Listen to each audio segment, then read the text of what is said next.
More than 12,000 people had died in the decade-long conflict in northern Burkina Faso. Ibrahim Traoré knew that military solutions had failed. Without telling anyone unprotected, he set out into the desert to meet one of the world's most dangerous terrorist leaders. The morning began, like any other in Ouagadougou. President Ibrahim Traoré reviewed intelligence reports over a simple breakfast in his quarters at the presidential compound. The documents painted a grim picture: another village attacked. 23 civilians killed, infrastructure destroyed. The pattern had repeated for years across northern Burkina Faso. With government forces seemingly powerless to stop it, Traoré set the reports aside and walked to the window in the distance. He could see the city awakening, street vendors setting up, children in uniforms heading to schools. Life continuing despite the shadow of violence that had plagued the nation for over a decade. Since taking power, he had tried everything to end the insurgency. Increased military presence, community outreach, economic development in affected regions. Nothing had worked. The previous night, he had received an unexpected message through an elderly imam who had somehow gained access to the presidential compound. The religious leader had approached him after an official function and pressed a folded paper into his hand from Mohammed El-Ghazawi. The imam had whispered, before disappearing into the crowd, El-Ghazawi. The mere mention of the name sent a chill through the security establishment. Leader of the Shadow of the Sahel, the most brutal insurgent group operating across the border regions of Burkina Faso, Mali, and Niger, responsible for countless atrocities. A ghost who had evaded capture for years despite international manhunts. The note had been brief: meet me alone. Tomorrow, bring no weapons, no guards, coordinates enclosed. A chance. For peace, any reasonable security assessment would declare it a trap. Traoré's advisors would unanimously forbid him from going international. Allies would call it madness. Yet as he watched his city come to life in the morning light, Traoré made his decision. 10 minutes later, he left his quarters dressed in simple civilian clothes. Khaki pants, a light cotton shirt, no symbols of office. He told his chief of staff he was taking a personal day to visit his childhood village and needed no security. Detail a half-truth that bought him the day. Instead of his official vehicle, he took an unmarked jeep from the motor pool. The guard at the gate barely glanced at him, accustomed to the president's unconventional style and preference for occasional solitude. Once outside the capital, Traoré drove north. The landscape gradually transformed from the lush green of the south to the arid semi-desert of the north. He knew these roads well from his time as a military officer before becoming president. Each village he passed reminded him of the human cost of the conflict. Abandoned homes, security checkpoints, the weary eyes of residents who had seen too much violence. 6 hours later, he approached the coordinates specified in the note. It was a remote area near the Mali border, a no-man's land that government forces rarely entered. He parked the jeep by a cluster of acacia trees and waited. Minutes stretched into an hour. The afternoon sun beat down mercilessly. Traoré remained in the vehicle. Doubts beginning to creep in. Had he been lured away from the capital for some other purpose? Was an attack being launched while he sat in the desert? Then he saw them, 3 pickup trucks approaching from the north, dust clouds billowing behind them. As they drew closer, he could make out the black flags that had become synonymous with terror across the Sahel. Men with covered faces and assault rifles stood in the beds of the trucks. It was too late to reconsider. Traoré stepped out of his vehicle, empty hands raised slightly to show he was unarmed. The trucks formed a semicircle around him, engines idling. Armed men jumped down, creating a perimeter from the center vehicle. A tall figure emerged. Unlike his men, Mohammed El-Ghazawi's face was uncovered. He was younger than Traoré had expected, perhaps in his late 30s, with a closely trimmed beard and penetrating eyes that had seen their share of conflict. He wore traditional desert attire, but carried himself with the bearing of someone who had received military training. President Traoré, El-Ghazawi said, his voice carrying across the space between them. I did not expect you to come alone, and yet you asked me to, Traoré replied. Evenly a test one you've passed. El-Ghazawi gestured to a small tent that Traoré hadn't noticed earlier, set up beneath a lone acacia tree several meters away. Shall we speak out of this heat? The 2 men walked toward. The tent, surrounded by watchful fighters inside, was simple: 2 cushions on a carpet, a small table with water and tea. Nothing else. They sat facing each other. 2 leaders from opposing worlds. Why did you request this meeting? Traoré asked. Directly, El-Ghazawi poured 2 glasses of water, offering one to Traoré, because after 10 years of fighting, neither of us is winning. Your forces cannot eliminate us. We cannot overthrow your government. Meanwhile, our people suffer. Our people. Traoré noted the choice of words. So you still consider yourself Burkina Faso? I was born in Djibo, El Ghazawi. Confirmed, naming a town in northern Burkina Faso. I studied engineering in Ouagadougou before the first government crackdown in 2014. My brother was arrested, tortured, killed, though he had no connections to any militant groups. That path was chosen for me by your predecessors. Traoré nodded slowly. He had heard similar stories countless times. The radicalization of young men following heavy-handed security operations by previous regimes.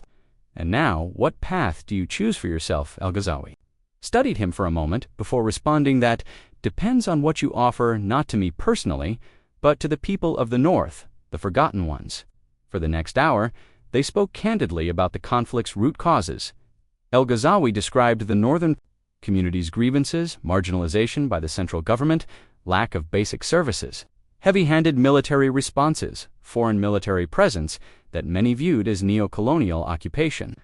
Traoré listened more than he spoke, occasionally asking questions that demonstrated his understanding of the region's complex dynamics. He had grown up in similar circumstances in a village that had seen its share of hardship.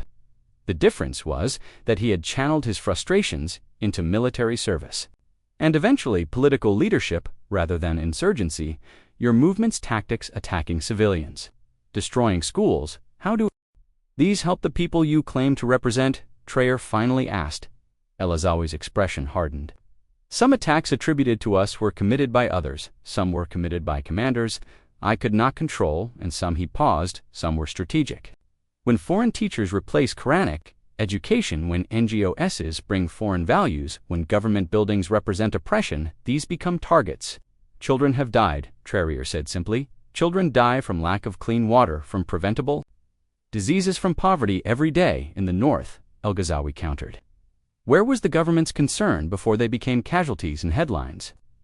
The conversation continued, tense but productive. Neither man conceded moral high ground entirely yet. Both acknowledged failures on their sides. As the afternoon waned, Traoré shifted the discussion. What would it take for the shadow of the Sahel to lay down arms?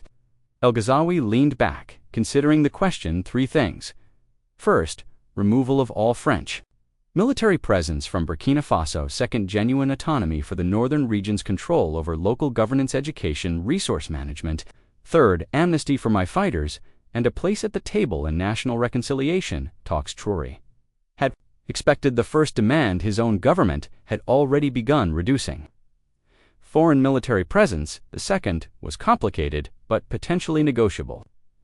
The third would be politically explosive, and in return, he asked immediate ceasefire, release of all hostages, gradual disarmament, integration of those fighters who wish to join regular forces, my personal commitment to peace, your personal commitment.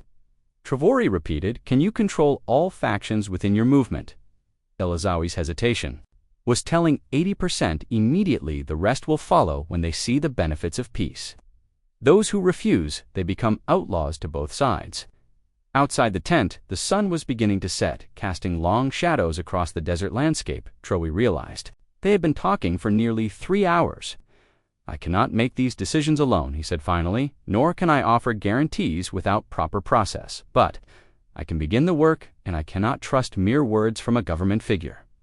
El Ghazawi replied, we have heard promises before. Traoré considered this impasse, then made an unprecedented offer. What if we begin with a localized ceasefire? 1 province, 30 days.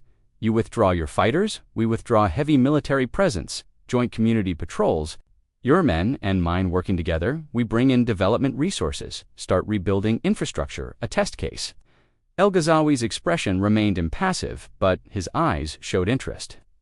Which province? Your choice. This surprised the insurgent leader. After a moment's thought, he said, Sunam, my home province. Traoré nodded. It was one of the hardest-hit regions, a stronghold of insurgent activity. Choosing it demonstrated seriousness on both sides. 1 month beginning next week. Traoré confirmed, if it holds, we expand to neighboring provinces. If it fails, we both know this was our only chance. They discussed implementation details as darkness fell. How to communicate, how to manage potential spoilers, how to keep foreign interests, particularly France, from undermining the fragile process. As they concluded, Traoré made one final request before I leave. I want to meet some of your fighters, to hear directly from them. El Ghazaoui appeared surprised but agreed. Outside, he called over 3 men of varying ages. The oldest, perhaps 50, had been a farmer. Before government forces burned his village, suspecting insurgent support, the middle-aged man had been a teacher until schools closed. Due to the conflict, the youngest, barely 20, had known nothing but war for most of his life. Traoré spoke with each briefly, asking about their experiences, their hopes, their stories, reinforced what he already knew. This conflict had complex roots that military force alone could never address. As he prepared to leave, El Ghazaoui approached him one last time. "You took an enormous risk coming here." The insurgent leader said, "Why?" Traoré looked out at the desert night stars emerging in the vast sky above. "Because someone had to break the cycle. Too many have died while we talked about talking." El Ghazaoui extended his hand, a gesture both simple and profound. "In 30 days, we will know if this was wisdom or folly." Traoré accepted the handshake. "Either way, we will have tried what has not been tried before." The drive back to Ouagadougou was long and solitary, giving Traoré time to contemplate the enormity of what had just transpired and what lay ahead. By the time he reached the capital near dawn, he had formulated a plan for moving forward without causing immediate political chaos. He entered the presidential compound through a side entrance, hoping to reach his quarters before anyone noted his absence. He was not successful. "Mr. President," the voice belonged to Colonel Ouedraogo, his head of security, who stood in the darkened corridor with a concerned expression. "You've been gone for 24 hours, no communication, no security detail." Traoré had expected this confrontation. "I needed time alone, Colonel, to think." "With respect, sir, that is not acceptable. We've been on high alert. There are protocols that I set," Traoré interrupted. "Gently, and that I can modify when necessary." Rowe studied him closely. "You weren't at your village, we checked, rather than lie." Further, Traoré made a decision. "Walk with me, Colonel. What I'm about to tell you cannot leave the two of us for now." In his private office, secure from listening devices, Traoré revealed the outlines of his meeting with El Ghazaoui. As expected, Ouedraogo was initially shocked, then furious at the risk Traoré had taken. It was a calculated decision. Traoré explained calmly, "If I had been killed, Vice President Kaber would have continued our policies. But if we succeeded, thousands of lives could be saved." "And did you succeed?" Ouedraogo asked, skepticism evident. "We've agreed to a 30-day ceasefire in some province beginning next week, a test case for potential wider peace." Ouedraogo shook his head in disbelief. "The military will resist. The French will undermine it. The public will be divided." "All true," Traoré acknowledged, "which is why we need to approach this carefully. No public announcements, yet we quietly redeploy forces, monitor the situation, prepare contingencies. If it fails, we've lost little. If it shows promise." He left the sentence unfinished, the implications clear. Over the next few days, Traoré held confidential briefings with his most trusted advisors. The defense minister, intelligence chief, and foreign minister. Reactions ranged from cautious optimism to outright opposition. But Traoré's authority prevailed. Careful orders were issued for a strategic redeployment in Soum province. Language vague enough to avoid immediate questions. 6 days after his desert meeting, Traoré received a text message from an unknown number. "The hawks are in their nests, the doves may fly." It was El Ghazaoui's confirmation that his fighters had withdrawn from offensive positions. That same day, Traoré ordered the removal of heavy artillery and reduction of military presence in key areas of Soum. He replaced them with a newly formed community security unit. Regular soldiers paired with local volunteers, focusing on protection rather than offensive operations. The first week passed in tense silence. Both sides expected betrayal, a resumption of violence. It didn't come. By the second week, residents of Soum began to notice that change markets reopened. Farmers returned to fields, long abandoned. Children played outside again. In the third week, Traoré took his boldest step yet. Without public announcement, he traveled to Guibo, the provincial capital of Soum that had been under virtual siege for years. He brought with him engineers, medical staff, and resources for immediate infrastructure repair. The local population was stunned to see the president walking freely through their streets, listening to their concerns directly. What they didn't know was that the night before, El Ghazaoui had also been in Djibouti. ensuring his remaining fighters maintained the ceasefire, engaging community response. The two leaders never met in public, but a secure phone line kept them in communication. As the experiment unfolded by the fourth week, news of the dramatic changes in Sue had begun spreading throughout Burkina Faso. Journalists questioned the shift in military posture. Opposition politicians demanded explanations. Foreign embassies, particularly the French, expressed concern over what they termed security vacuum. It was time to go public on the 28th day of the ceasefire. Traoré addressed the nation from Gibbo itself, a powerful symbolic choice. With local leaders from diverse ethnic and religious backgrounds standing behind him, he revealed the outlines of what had transpired 1 month ago. I took an unprecedented step in search of peace, he began, his voice steady. I met directly with Mohamed El Ghazawi, leader of the Shadow of the Sahel movement. Audible gasps could be heard from the assembled journalists. This was not a surrender, nor a negotiation with terrorism. It was a recognition that, after 10 years of conflict and 12,000 deaths, military solutions alone have failed. It was an attempt to break the cycle of violence that has destroyed communities. Across our north, he went on to describe the localized ceasefire, presenting it as a Burkinab solution to a Burkinab problem. He emphasized that no foreign powers had been consulted, a deliberate jab at the French, whose counter-terrorism operations had often exacerbated tensions for 28 days. Not a single civilian has died from conflict in SA province. Markets have reopened, schools are preparing to resume. This is not yet peace, but it is a glimpse of what peace could look like, Traoré then announced. The expansion of the model to 2 neighboring provinces with a clear framework, gradual military redeployment, joint community security units, accelerated development projects, and local governance reforms, addressing long-standing grievances to those fighters still in the bush. I say this, there is a path home, not through amnesty for crimes against civilians. Justice must still be served, but through a process of disarmament, reintegration, and reconciliation that recognizes the complex roots of this conflict. The speech was met with a mixture of hope, skepticism, and outraged. Military hardliners condemned negotiating with terrorists. Opposition parties accused Traoré of endangering national security. The French embassy issued a statement expressing serious reservations about the approach, but in the streets of Gibbo, something remarkable happened. As Traoré walked among the people after his speech, an elderly woman approached him, took his hands in hers, and simply said, "My grandson can sleep through the night now without fear, thank you." That evening on the secure line, El Ghazawi provided his own assessment.